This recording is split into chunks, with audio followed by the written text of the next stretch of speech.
Good morning. आज सकाळटा खूब सुंदर कहीं दी भौणी पूजा सज नहीं बाहरी पड़लु मंदिर को जीवु पूजा करने। सान भौणी मते बहुत काली बाध्य करथिला चाल जीवा ठाकुर मंदिर दर्शन करिया। आपण माने तो जानथिबे कुमकुम पाई मु कुआडे भी बाहरेनी तो मु कहली चल सान भौणटा एका कहीं जीव जहाँ भी ठाकुरंकर दर्शन हो।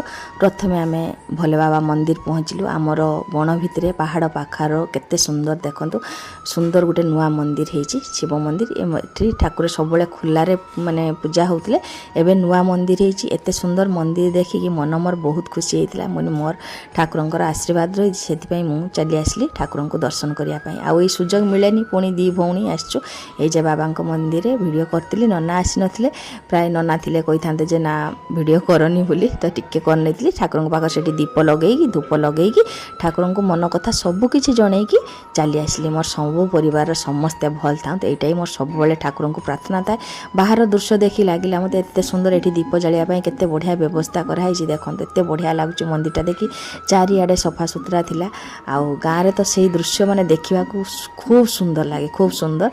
तो तापर आम बाहर माँ को मंदिर बड़म्बा मंदिर आमर बण भितर रही ये देखो पहाड़ पाखर मंदिर पुणी सेठी आसिक दर्शन कलु। एठी नना आसी पूजा करिकी माँ सब रकम पूजा सजे देते दी भौणी को जे नहीं कि जाओ जे जार सब पूजा कर। तो चली आसलु मंदिर भी एठी ठाकुर को दर्शन कलु माँ को दर्शन कलु। माँ को पाखरे सब कथा जणई दिए कौन बा जणेबी सब तो सी जानते तथापि आसिक टिके देखा कली देखी नेली से जिनसटा ही बड़। आउे झटपट बाहरी पड़लु पूजा से जल्दी जल्दी कुमकुम जदि काले उठी पड़ी थो। मोर तो यहीटा ही टेंशन जिते बड़ हेले भी सी मो छुआ कुमकुम जदि माने कौन असुविधा करथिबो माँ कौन करथिबे एटा भाबिकी जल्दी जल्दी पुणी घर को फेरिलु।